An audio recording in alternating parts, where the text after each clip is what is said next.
ناظرین کرام، آئیے ذرا اپنی اپنی عقیدتوں کو مجتمع کر کے،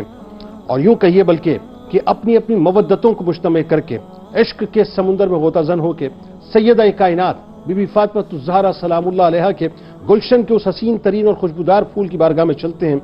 جن کی خوشبو سے ایک جہاں آج بھی مہک رہا ہے، اور جن کی علمی خوشبو سے اور عرفانی خوشبو سے ایک جہاں تا حشر مہکتا رہے گا۔ یقیناً وہ ناظرین ملت نبوی صلی اللہ علیہ وآلہ وسلم کے سلطان ہیں، جو دین مصطفیٰ صلی اللہ علیہ وآلہ وسلم کے پاسبان ہیں، جو خاندان نبوت کی شان ہیں، جو ائمہ اہل بیت میں چھٹے امام ہیں، جو اہل حق میں انتہائی بلند مقام ہیں، جو تبع تابعین میں انتہائی نیک نام ہیں، علوم نبویہ کے جو مظہر و وارث کامل بھی ہیں، اہل تصوف کے جو پیشرو بھی ہیں، صاحبان عشق و محبت کے جو پیشوا بھی ہیں، طالبان علم کے جو رہنما بھی ہیں، عابدوں کے مقدم بھی ہیں، زاہدوں کے لیے مکرم بھی ہیں، اور سب سے بڑھ کر ناظرین یہ ہے کہ وہ مصطفی گلشن کے انتہائی مہکتے اور خوشبودار پھول بھی ہیں، جنہیں دنیا انتہائی ادب کے ساتھ، احترام کے ساتھ امام جعفر صادق علیہ السلام کے نام سے یاد کیا کرتی ہے۔ ناظرین کرام، امام جعفر صادق علیہ السلام وہ بلند پایہ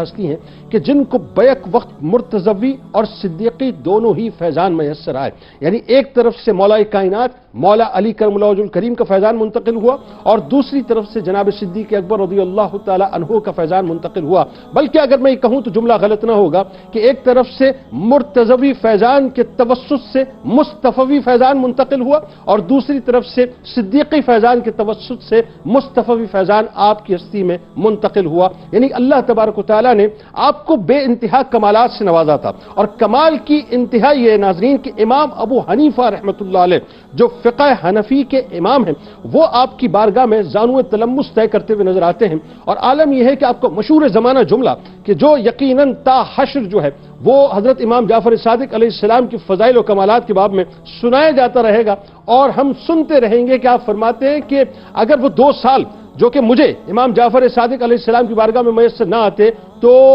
نعمان بن ثابت ہلاک ہو جاتا۔ یہ امام ابو حنیفہ رحمت اللہ علیہ کا قول مبارک ہے۔ آپ فرماتے ہیں کہ میں نے جعفر ابن محمد سے بڑا فقی نہیں دیکھا، بلکہ امام مالک علیہ رحمہ ناظرین آپ سوچئے ذرا، اور بلکہ یوں بات کو اور تھوڑا سا یوں آگے بڑھائیے کہ جو چاروں فقہ ہیں نا، چاروں امام ہیں، چاروں ہی جو ہیں بالواسطہ اور بلا واسطہ امام جعفر صادق علیہ السلام سے زانو تلمس اس انداز سے طے کرتے رہے کہ آپ کا فیضان ان میں منتقل ہوتا رہا۔ اور امام مالک علیہ رحمہ کا یہ قول مبارک ہے کہ میری آنکھوں نے علم و فضل اور تقوی میں امام جعفر صادق علیہ السلام سے بہتر کسی کو نہیں دیکھا۔ اللہ تبارک و تعالیٰ نے ناظرین آپ کو وہ مقام اور مرتبہ عطا کیا۔ آپ کی حیات طیبہ 80 ہجری تقریباً آپ کی جو ہے وہ اپنا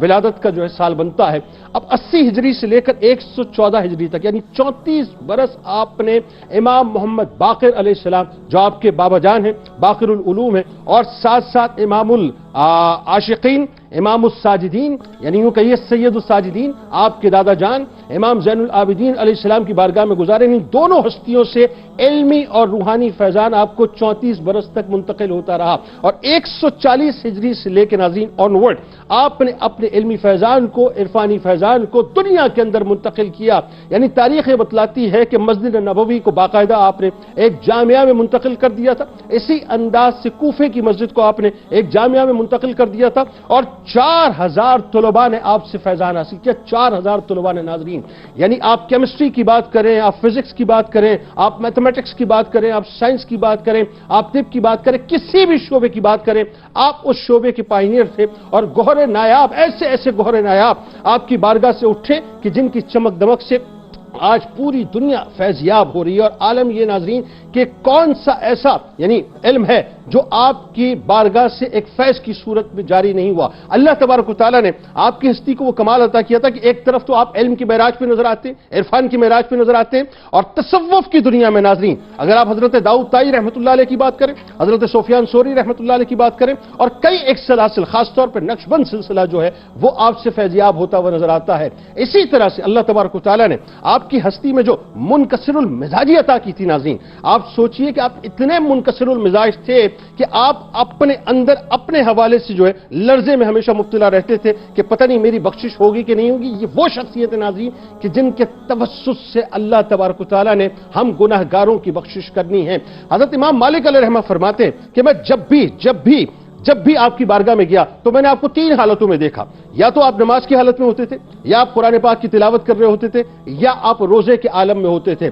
اور وضو کرتے ہوئے ناظرین آپ کے چہرے پر ایک عجیب رنگ آتا تھا, ایک عجیب رنگ جاتا تھا. ویسے آپ ہمیشہ جب آپ کے چہرے کو کوئی بھی دیکھتا تو آپ تبسم میں رہتے تھے, یعنی آپ تبسم فرمایا کرتے تھے. لیکن جیسے ہی سرکار مدینہ صلی اللہ علیہ وآلہ وسلم کا نام گرامی آتا تو آپ کے چہرے کا رنگ زرد ہو جایا کرتا تھا. بس یوں کہہ لیجئے کہ امام جعفر صادق علیہ السلام وہ ہستی ہیں ناظرین کہ جنہوں نے اپنے علم کے ذریعے سے بھی اور اپنے عمل کے ذریعے سے بھی ہم سب کو آج یعنی 1450 برس بعد بیٹھ کے ہم یہ کہہ سکتے ہیں کہ ہم ان سے فیضیاب ہوئے اور رہتی دنیا تک آپ اپنے علم اور اپنے عمل سے جو ہے دنیا کو فیضیاب کرتے رہیں گے. اللہ تعالیٰ ان کا صدقہ عطا فرمائے.